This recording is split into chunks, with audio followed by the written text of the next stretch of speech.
Okay, welcome back to the Investigative Journal on the September 5th, 2016 day on our calendar. I'm your host, Greg Anthony.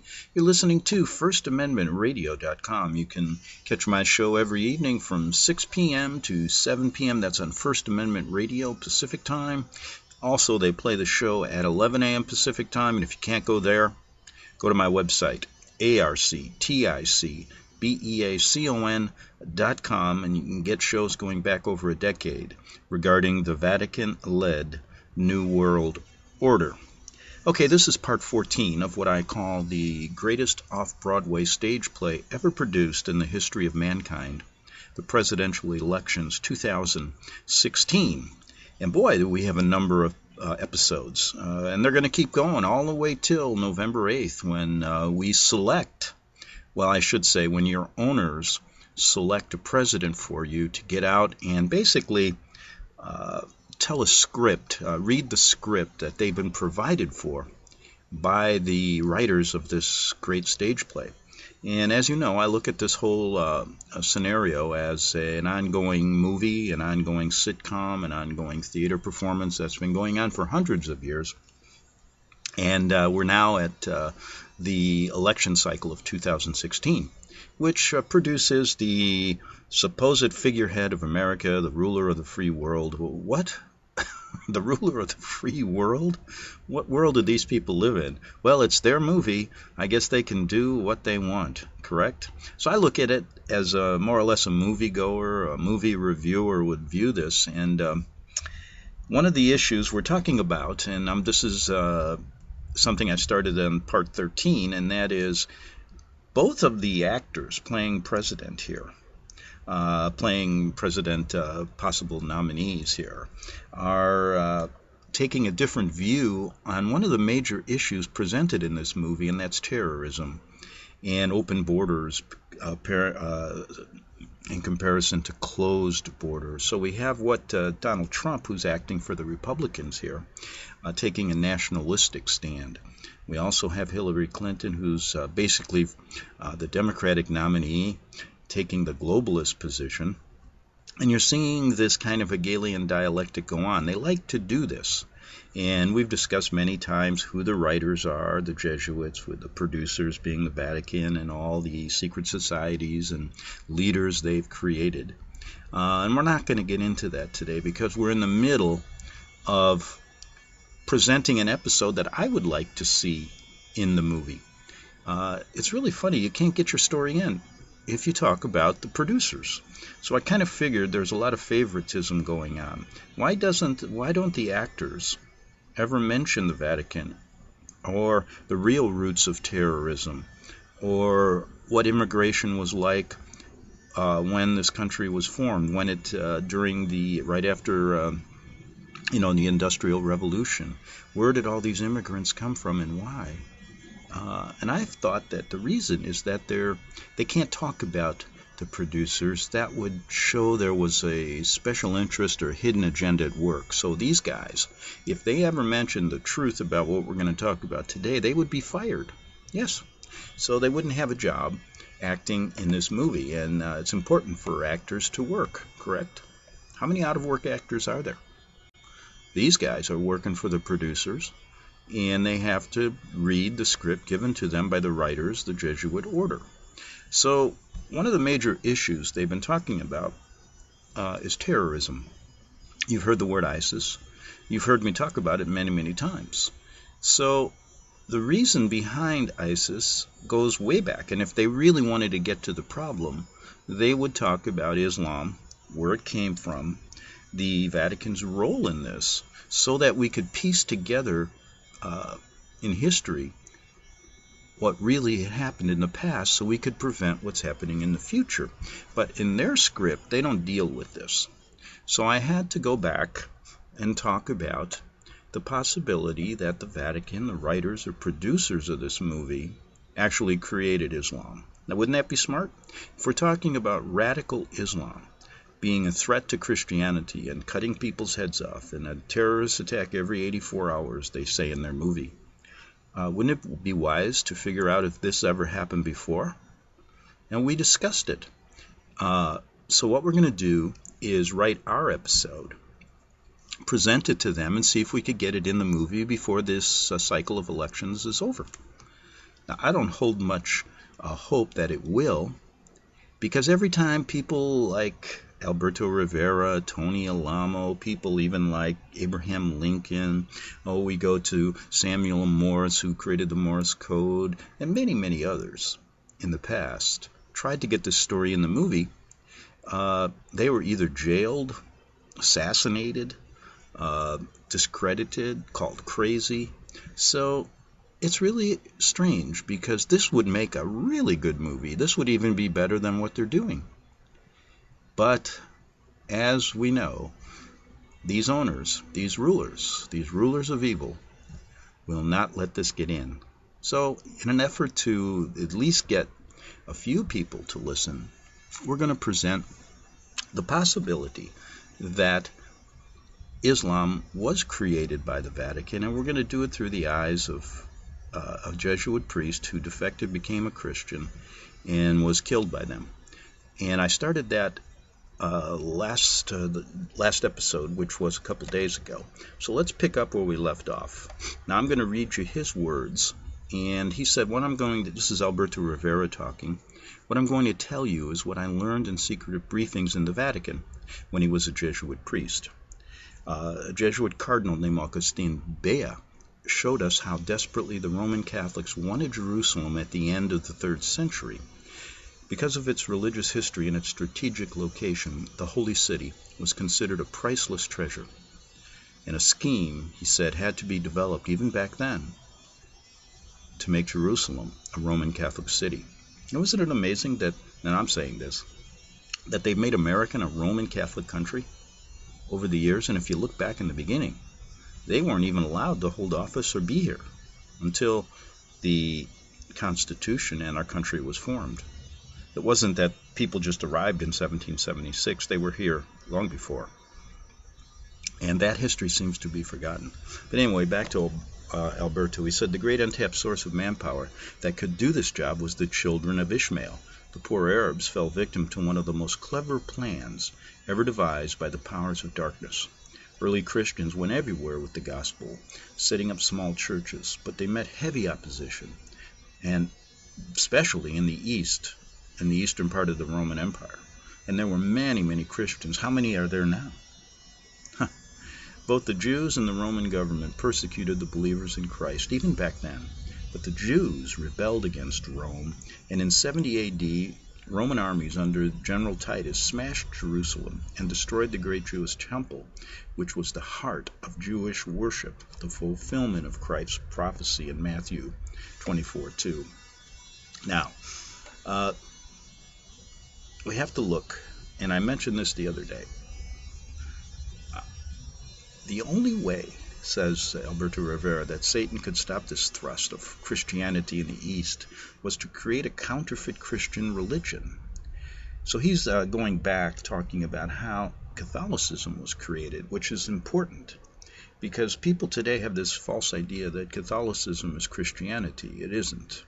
So when we look at this, look at it very closely. He says they had to figure out a way to create a counterfeit Christian religion to destroy the work of God. The solution was in Rome.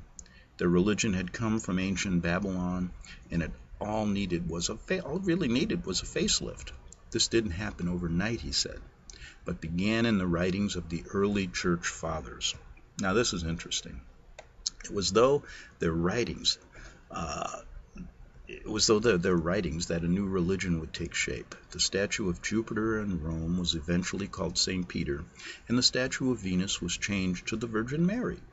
The site chosen for its headquarters was in one of the 7 hills called Vaticanus, the place of the diving serpent, where the satanic temple of Janus stood. The great counterfeit religion was Roman Catholicism, called Mystery Babylon the Great, the mother of harlots and the abominations of the earth, Revelation 17:5. She was raised up to block the gospel, slaughter the believers in Christ, establish religions, create wars, and make the nations drunk with the wine of the fornication, as we will see, said Alberto Rivera. And let me just take a break right here for a second, and we'll come back, catch our breath. Okay, so he went on to say that the three major religions have one thing in common, and each has a holy place where they look for guidance. Roman Catholicism looks to the Vatican as the holy city. The Jews look to the Wailing Wall in Jerusalem, and the Muslims look to Mecca as their holy city. Now, each group believes that they receive certain types of blessings for the rest of their lives for visiting their holy place. In the beginning, Arab visitors would bring gifts to the house of God, and the keepers of the Kaaba were gracious to all who came. Some brought their idols, and not wanting to offend these people, their idols were placed inside the sanctuary. It is said that the Jews looked upon the Kaaba as an outlying tabernacle of the Lord with veneration until it became polluted with idols. Now, the thing I wanted to mention is that when we see everything going on in the world today, even from the pulpits in America, even from the mosques in Islam, or from the temples in the Jewish faith, we don't get the real. Most of these preachers do not get to the bottom of the story. They don't tell you that they're all beholden to Rome, and there's only a few that have luckily been on my show that I've learned this from. Now, I never did get a chance to interview Alberto because he was killed back in the early 90s. But I did have a chance to interview his wife, and you can go to many of my interviews to show you what they tried to do with her as well. And their major defense against Alberto was that he was never a Jesuit priest. I believe that's categorically a lie, and in tune with what they really do with any of their critics. So let's get back to this. So he's telling us that the Kaaba, Mecca, we're looking at this thing in a tribal contention over a well. The treasure of the Kaaba and the offerings that pilgrims had given were dumped down the well, and it was filled with sand. It disappeared. Many years later, a leader was given visions telling him where to find the well and its treasure. He became the hero of Mecca, and he was destined to become the grandfather of Muhammad.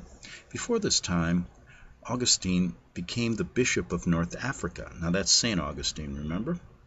And was effective in winning Arabs to Roman Catholicism, including whole tribes.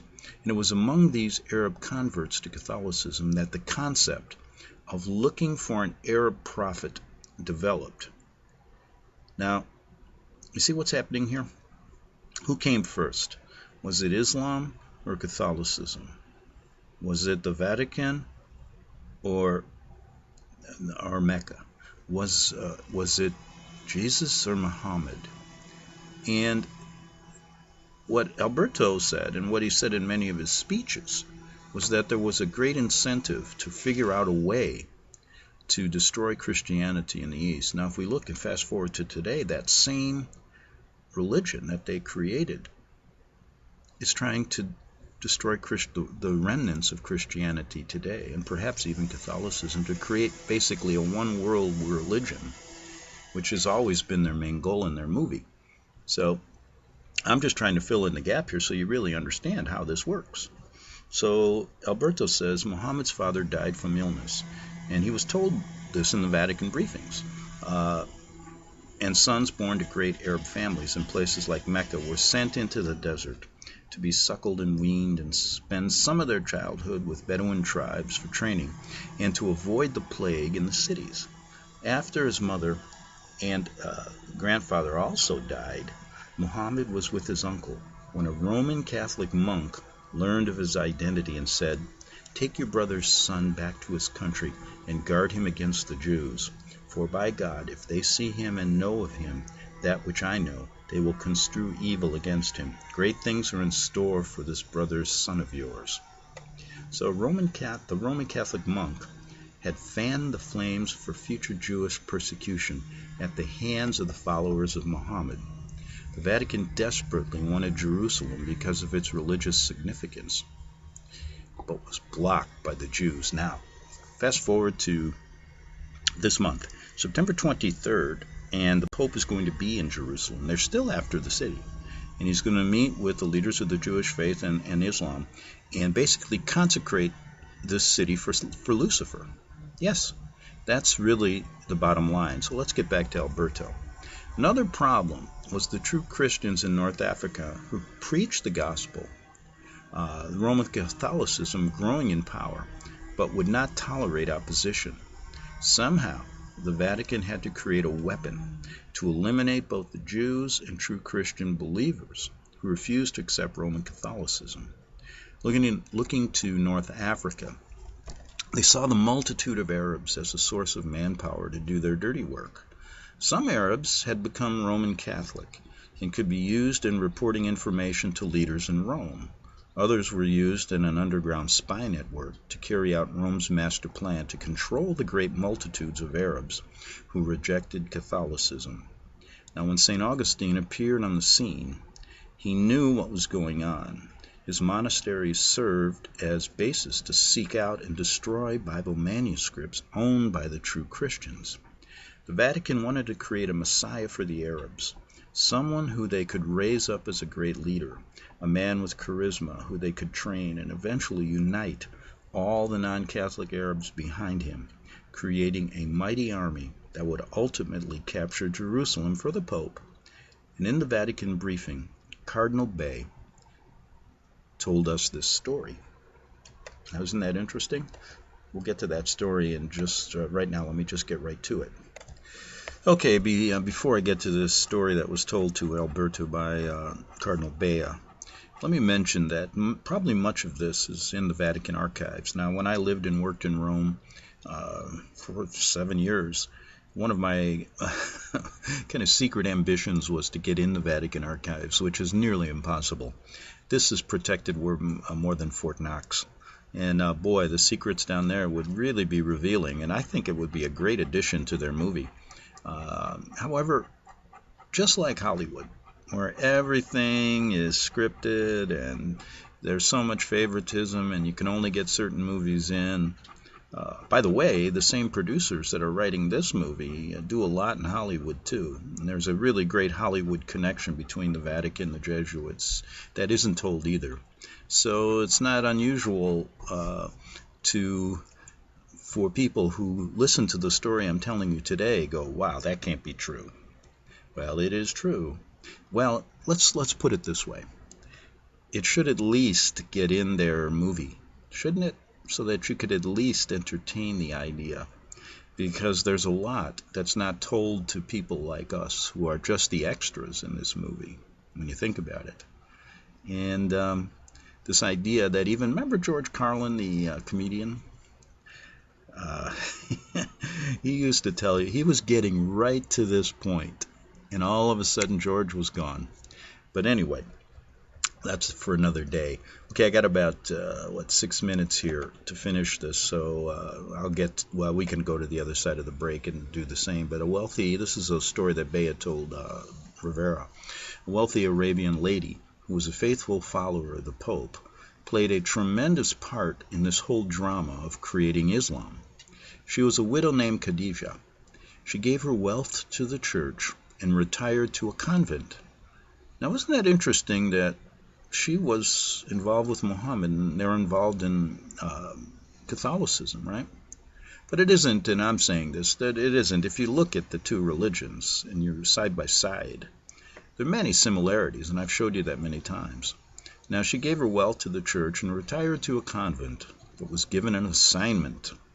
She was to find a brilliant young man who could be used by the Vatican to create a new religion and become the Messiah for the children of Ishmael. Khadija had a cousin named Waraqah, who was also a very, very faithful Roman Catholic, and the Vatican placed him in a critical role as Muhammad's advisor. He had tremendous influence on Muhammad. Teachers were sent to young Muhammad, and he had intensive training. Muhammad studied the works of St. Augustine, which prepared him for his great calling. The Vatican had Catholic Arabs across North Africa spread the story of a great one who was about to rise up among the people and be chosen by their God. While Muhammad was being prepared, he was told that his enemies were the Jews and that the only true Christians were Roman Catholic. Now, isn't that interesting? Look what's going on today. it's the same thing. And I always marveled at this, and I've said it many times. If you go into one of these Muslim countries, you can't evangelize Christ. They're not allowed. But if you go to these countries, you will find one of the biggest a mosque on one corner and a Catholic cathedral on another. Isn't it amazing? And in one of the most prestigious of both, the cathedral and the mosque, you'll find in the mosque the head of St. John the Baptist, which they worship. And in the Catholic cathedral, you'll find the arm of St. John the Baptist. Now, isn't that interesting? And to me, shows a tremendous connection between the two, just by their signs and symbols. Now, if you look deeper into their signs and symbols, you will see so many similarities that you have to really, I can't understand why they wouldn't want to put this in the movie, because it's so interesting. Now, Muhammad was instructed by some of them to flee to Abyssinia. Well, let's go back here for a second. He began reviewing divine revelations, and his wife's Catholic cousin, Warqa, helped interpret them. From this came the Quran. Now, think about this. Who's writing the Quran? Well, seems to me the Vatican was involved in this, correct? In the 5th year of Muhammad's mission, persecution came against his followers because they refused to worship the idols in the Kaaba. Muhammad instructed some of them to flee to Abyssinia, where Negus, the Roman Catholic king, accepted them because Muhammad's views on the Virgin Mary were so close to Roman Catholic doctrine. These Muslims received protection from Catholic kings because of Muhammad's revelations. So we have the Muslims back then, this sect that was created by the Vatican, protected by the kings, and their goal back then was to kill who? Christians who worshiped the God and the Gospels, and Jews. Seems similar to what's going on today, doesn't it? Sure does to me. But this doesn't ever seem to get in the movie. Boy, I tell you what, I would love to get this in their movie. One last thing before we take a break. Muhammad later conquered Mecca, and the Kaaba was cleared of idols. History proves that before Islam came into existence, the Sabaeans in Arabia worshipped the moon god, who was married to the sun god. They gave birth to 3 goddesses who were worshipped throughout the Arab world as daughters of Allah. An idol excavated at Hazar in Palestine in the 50s, shows Allah sitting on a throne with the crescent moon on his chest.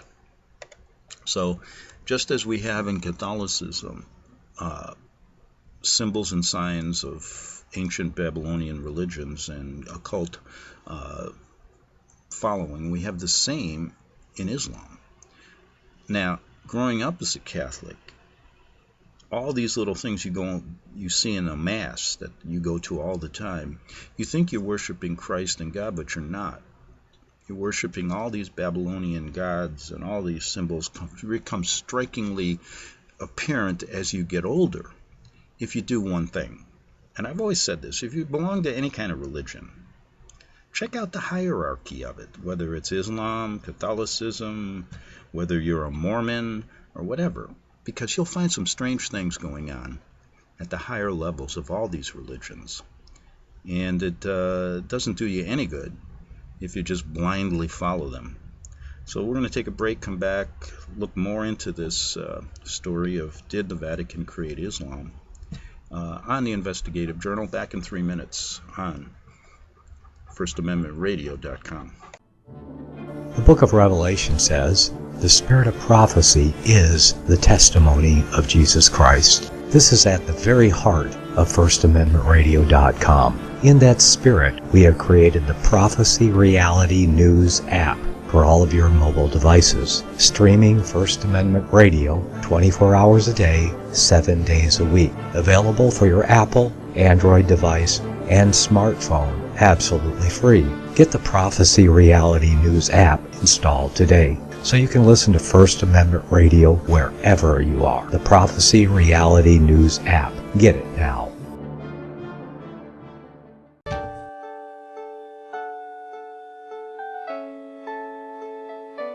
The program you are listening to is 100% sponsored by you, the listener, on this First Amendment Rights Media channel. You will notice that there are few commercials on this radio network. There's a good reason for that. Corporate advertising dollars come with strings that limit program content. So without your help, these programs cannot continue on internet or our several affiliates. If you benefit by the educational law programs, we ask you to give. If you are admonished or nurtured by the Bible and ministry programs, we ask you to give. If some voice a cause that you are passionate about, we ask you to give. If you believe in any of these, we ask you to support them as you would a missionary on a continual basis, as if giving a tithe for missionary radio. These programs are not commercially viable and must be supported by those faithful to the cause of truth. Look for the button to sponsor your favorite programs at our listen and schedule pages on the internet. Then, when you subscribe, we will send you the last quarterly MP3 CD of that program immediately, and continue to do so with each new quarter. We will also give you unlimited archive access to all of our programs. We're asking you to give much less than a tithe, so that you may also send support directly to a particular program host, cause, and anywhere else the Spirit may lead you. Do all to the glory of our God and Creator, for His holy nation, the only kingdom that will last forever. Thank you for listening.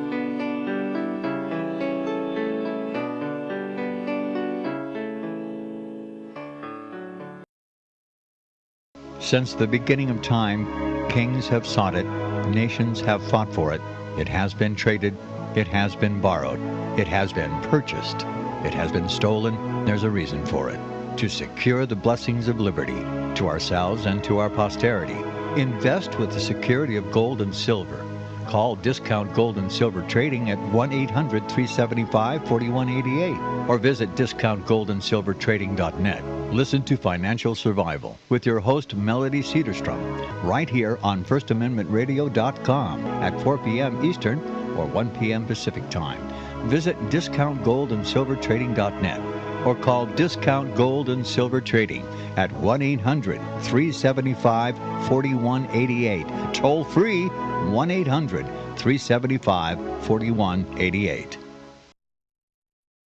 Okay, we're back for the second half hour of the Investigative Journal, and we're looking at whether the Vatican created Islam and why this part of the historical record, so to speak, that's been hidden, maybe, isn't in this grand movie that we're watching, scripted by the Jesuits and the producers, Vatican being a major producer here.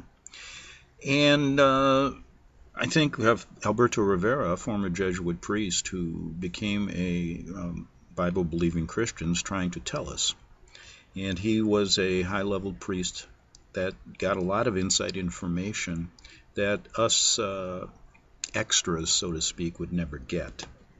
Now, people, I've said this story before over the years of broadcasting, and people go, well, Greg, there's so many people that think Islam is divinely created. It's a divine religion.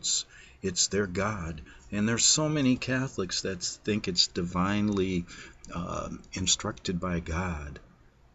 And then I say to them, okay, but what about, let's look at all, when we say four major faiths or religions, we look at Islam, Catholicism, Bible-believing Christianity, and Judaism, right? How come Bible-believing Christians don't want to kill these other people, or don't, create wars against them, don't behead them? How come the Jews and the Christians don't do that? How come they're always on the receiving end?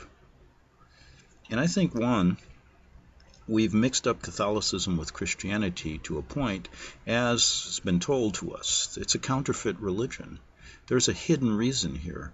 And Islam, I think, is really on the side of the Vatican against Christianity and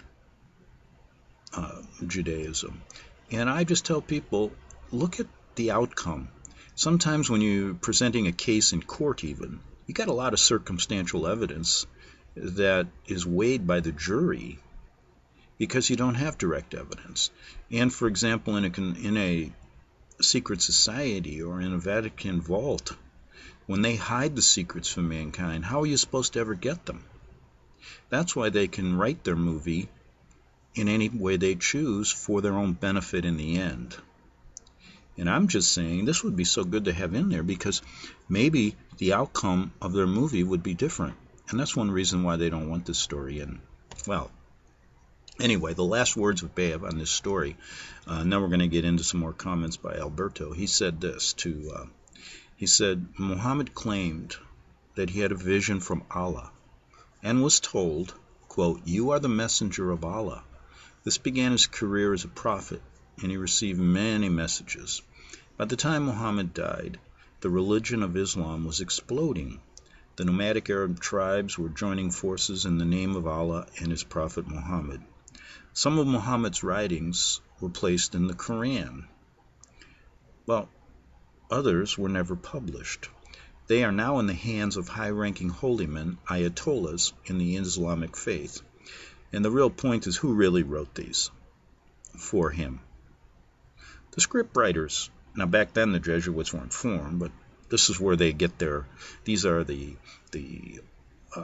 people that created the Jesuits for a big reason, and that's what we've seen since the 1500s. But anyway, so more with Alberto. He says, when Cardinal Bea shared it with us in the Vatican, he said, these writings are guarded. Thank you, Alberto. Because they contain information that specifically links the Vatican to the creation of Islam. Both sides have so much information on each other that if exposed, it could create such a scandal that it would be a disaster for both religions. And, as I say, a disaster for their plot in the movie. But I think it'd be great for us extras and listeners and moviegoers to really see the truth in this, or at least this side of the story. Don't you agree? Now, Alberto says, in their holy book, the Quran, Christ is regarded as only a prophet. If the Pope was his representative on earth, then he also must just be a prophet of God, correct? This caused the followers of Muhammad to fear and respect the Pope as really another holy man. The Pope moved quickly and issued bulls back then, papal bulls they'd call them, granting the Arab generals permission to invade and conquer the nations of North Africa. Now remember, the nations of North Africa back then were filled with Bible-believing Christians.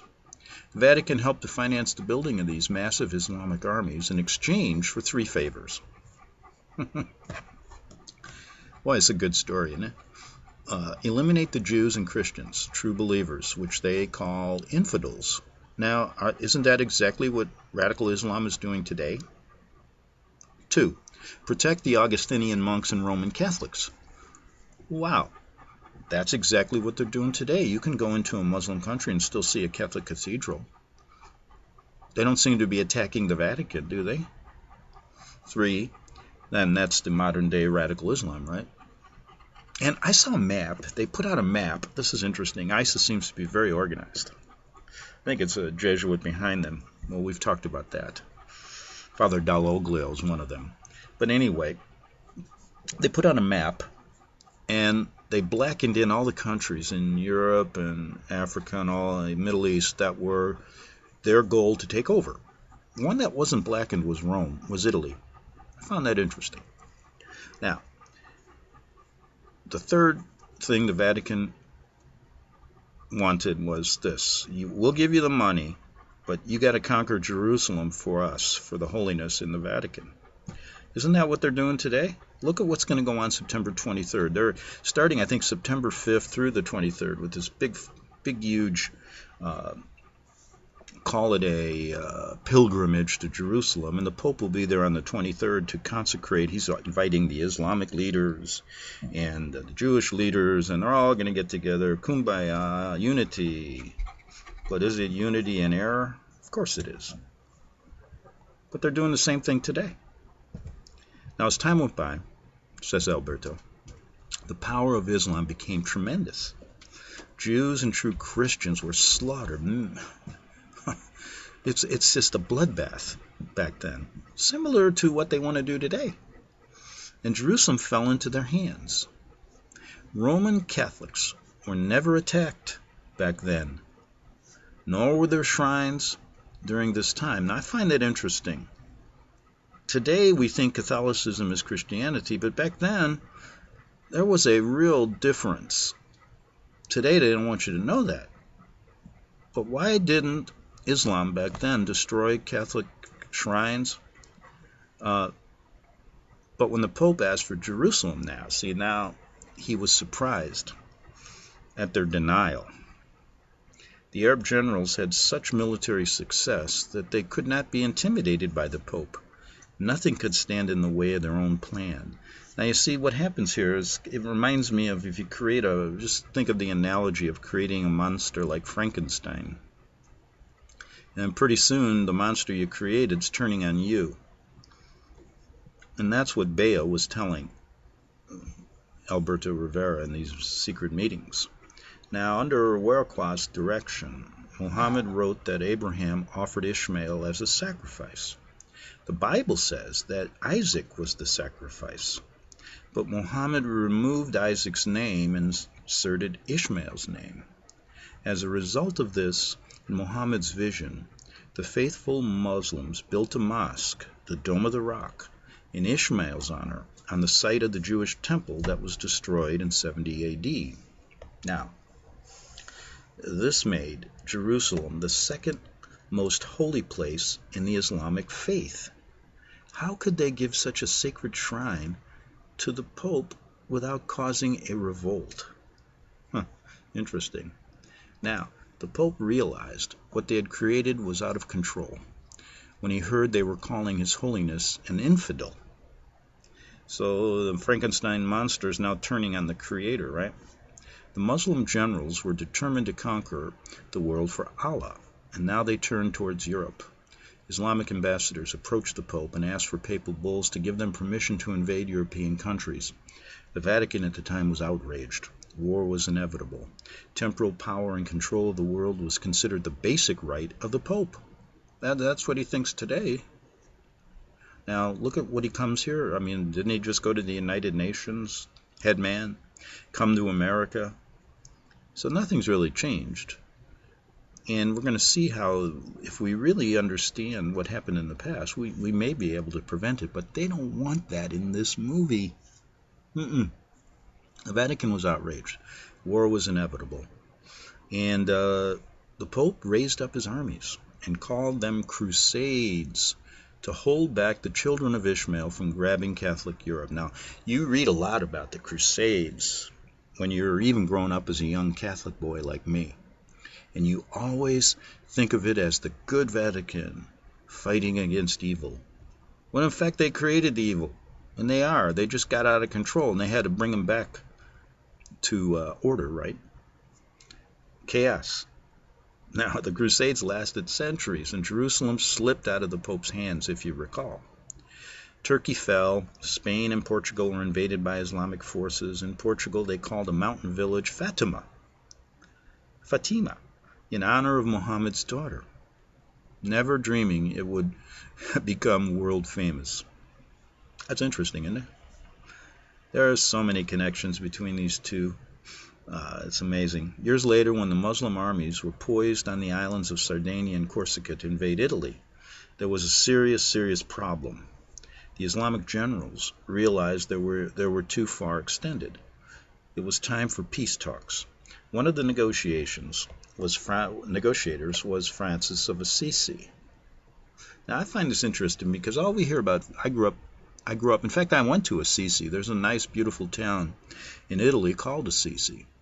And as I grew up as a kid, Francis of Assisi, all I knew about him, he was a really cool guy that brought all the animals together. And boy, that made me interested. As a young boy, I loved animals. But I didn't realize he was a negotiator of peace talks with the Arabs. And as a result, the Muslims were allowed to occupy Turkey in the Christian world. Now, fast forward to Turkey today. Very interesting. Turkey today, folks, if you know a little bit about the Middle East, and we've talked about the coup in Turkey and all that going on, but it's a country that basically holds to certain democratic values, but yet is Muslim. And I call them kind of the last firewall between this push of Islam today to take over Christianity and the West, which is their goal now. And this coup in Turkey really brought it to a forefront of what's going on there. So go back to some of my shows. Now, it's also interesting that one of our biggest air bases, supposedly to protect us from, our enemies in the Middle East and to protect Israel, is right in Turkey. Wow. So you see, a lot of what happened in the past has a lot to do with today. And if we really got the whole story, it would be a much better movie, wouldn't it? So, as a result, the Muslims were allowed to occupy Turkey in a Christian world, and the Catholics were allowed to occupy Lebanon in the Arab world. Now, it isn't Christians, it's Catholics in Lebanon. It was also agreed that Muslims could build mosques in Catholic countries without interference. Now, listen to this. Catholicism's now being confused with Christianity, although they realized the difference back then. That's why you're seeing mosques in America today, or all over the world, why they're not allowed. Christian people, Christians, I'm not talking about Catholic cathedrals, are still allowed in certain Muslim countries, without interference, as long as Roman Catholicism could flourish in Arab countries. Cardinal Bea told us in Vatican briefings that both the Muslims and Roman Catholics agreed to block and destroy the efforts of their common enemy, Bible-believing Christian missionaries. And this is true today. Missionaries can't go into these countries, but you'll see Catholic cathedrals. And through these concordats passed back then, Satan blocked, and when he says Satan, he means the Vatican, who's just Satan's representative here, if we want to get to the bottom of it. Satan blocked the children of Ishmael from a knowledge of Scripture and the truth. A light control was kept on Muslims from the Ayatollah down through the Islamic priests, nuns, and monks. The Vatican also engineers a campaign of hatred between Muslim Arabs and Jews. Before this, they had coexisted peacefully. So you see, when you look at the Middle East today, what is this? The Arabs fighting the Jews? Prior to the Vatican's intervention, they got along fine.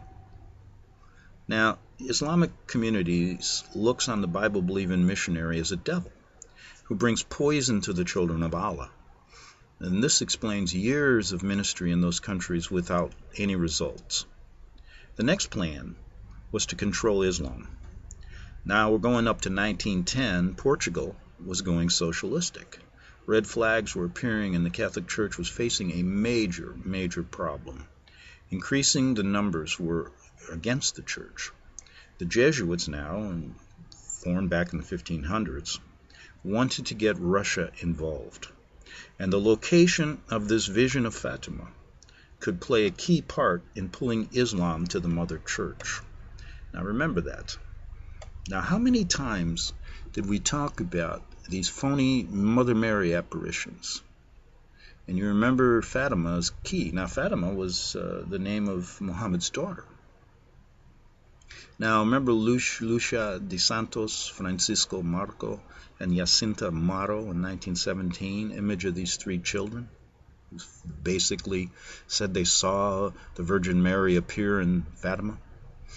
In 1917, the Virgin supposedly appeared in Fatima.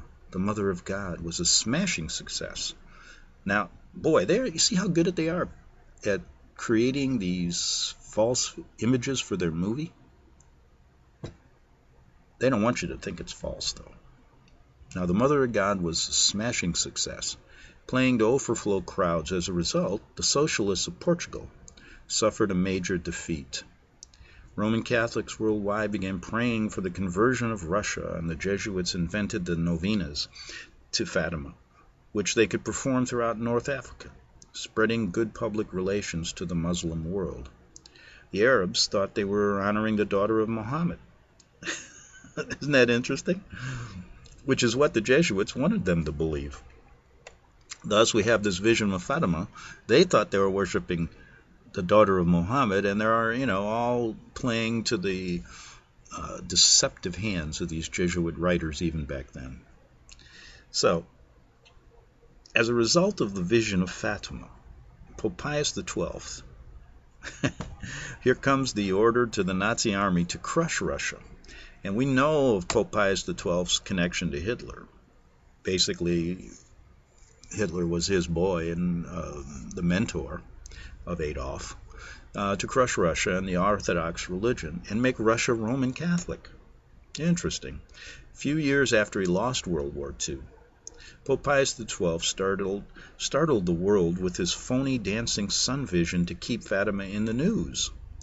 It was a great religious showbiz, and the world swallowed it hook, line, and sinker. See how I'm talking about this movie? It's been going on for a long, long time. Only their side, though. So not surprisingly, Pope Pius was the only one to see this vision. As a result, a group of followers has grown into a blue army worldwide, totaling millions of faithful Roman Catholics ready to die for the Blessed Virgin Mary. But we haven't seen anything yet in this movie they created. The Jesuits have their Virgin Mary scheduled to appear 4 or 5 times in China, Russia, and major appearances in the U.S. What has this got to do with Islam? Now that is a great question, isn't it? What does it have to do with Islam? And we got about 6 minutes. So hopefully I can't get to all of it today. I'm going to have to come back and do another one. But what has this got to do with Islam? Note, remember the great deceiver Bishop Sheen's statement? He was from Chicago, I believe. I remember listening to him as a kid. Quote, "Our Lady's appearance at Fatima marked the turning point in history of the world's 350 million Muslims. After the death of his daughter, Muhammad wrote that she is the most holy of all women in paradise, next to Mary." Wow. Now here we go. We not only have the Mother Mary, which is basically depicted as something that she's not. The Bible doesn't talk of her this way. We know that she's just a symbol of the sun goddess. So they're doing the same thing with Muhammad. And this is coming from a bishop? And people don't wonder? Wow. But anyway, he believed that the Virgin Mary chose to be known as Our Lady of Fatima as a sign and a pledge that the Muslims who believe in Christ's virgin birth will come to believe in his divinity. Bishop Sheen pointed out that the pilgrim virgin statues of Our Lady of Fatima were enthusiastically received by Muslims in Africa, India, and elsewhere, and that many Muslims are now coming into the Roman Catholic Church. Well, hell, they've always been. They created them. And all they're trying to do is to bring back, folks, Frankenstein back into the fold. And what they've done today, it's pretty simple if we look at it. We've talked about how they created ISIS, how we have helped them, how our government policies have helped to create ISIS. We know what ISIS stands for. And we see now the same radical Islam, the Frankenstein monster they created, rising its head, doing the same thing it did back then, to try and destroy Christianity, not only in the East now, which is pretty well done, except for many pockets of Africa and certain places. And it's interesting, the immigration policies today, because of all the strife we've created in the Middle East with our policies, creating this monster again to rise up. How come we're not receiving any Christian immigrants to our country or to Europe? Because they want to slaughter them there, just like they did back then. And the goal today is to bring fear to people in the West to come here and slaughter Christianity. Now, the point is, are they going to protect Catholicism at this point? I don't think so, because I think now they've got it to the point where everyone's confused, because Catholicism is supposed to be Christianity. So I don't think they'll have a problem killing the Catholics or Christians. However, what's the Pope's role in this? See, he still has control over it. He has control over it all. And so it'll be interesting, and one of the first steps you'll see is this meeting in Jerusalem coming up on just this month, when he brings these people together. And I think the solution is to create so much chaos that they form a new one-world faith. Maybe the false Messiah returning to take over everything. And we know that in the beginning, who controlled Islam? Created at the Vatican. And today, who control, what is their main goal? It's to control the world. It's no secret. But they don't want this in their little movie, do they? No. And I hope that this will be a great episode, and I will again try to get it in for you, but I don't have much hope that they'll accept it. I'll get this kind of letter in the mail. Dear Greg, although we appreciate your enthusiastic research, we feel that you're nothing more than a kook, a conspiracy theorist, and a nutcase. And that's the kind of letters I get back from these people. Discrediting of all the information. And I have a feeling that they want to wipe it all out. They don't want anybody to remember the true stories that go way back. And their main goal today, folks, is to destroy Western civilization as it exists, create something completely new, under control of a globalist world, and they're going to do the same thing with the one world religion. So beware. Going to have to. We're all out of time. So we'll be back tomorrow on the Investigative Journal. Have a good evening. Visit crosstheborder.org,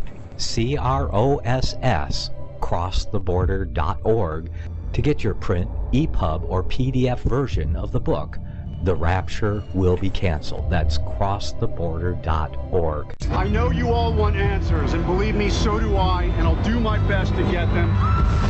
Despite Nicolas Cage's promise to do his best to get left behind rapture answers for us, don't hold your breath. Not everyone believes Left Behind is true prophecy. Some may even regard as conspiratorial the mainstream re-release of the Left Behind movie, with actor Nicolas Cage portraying the main character, as an attempt to further reinforce in the minds of all this perception of false prophecy, in order to condition the masses for the play about to begin. If you want true Bible prophecy answers, get the book, The Rapture Will Be Canceled. The author exposes the Latin rapture origin, the 7-year tribulation deception, true Bible revelation of Daniel's 70 weeks, the abomination of desolation, the restrainer, America in the Revelation, the image of the beast and the mark of the beast, and the truth about God's chosen people, and so much more about Bible prophecy. This book will shatter the Left Behind paradigm of future events. Get the book, The Rapture Will Be Canceled. Visit crosstheborder.org, crosstheborder.org, to get your print, EPUB, or PDF version of the book, The Rapture Will Be Canceled. That's crosstheborder.org.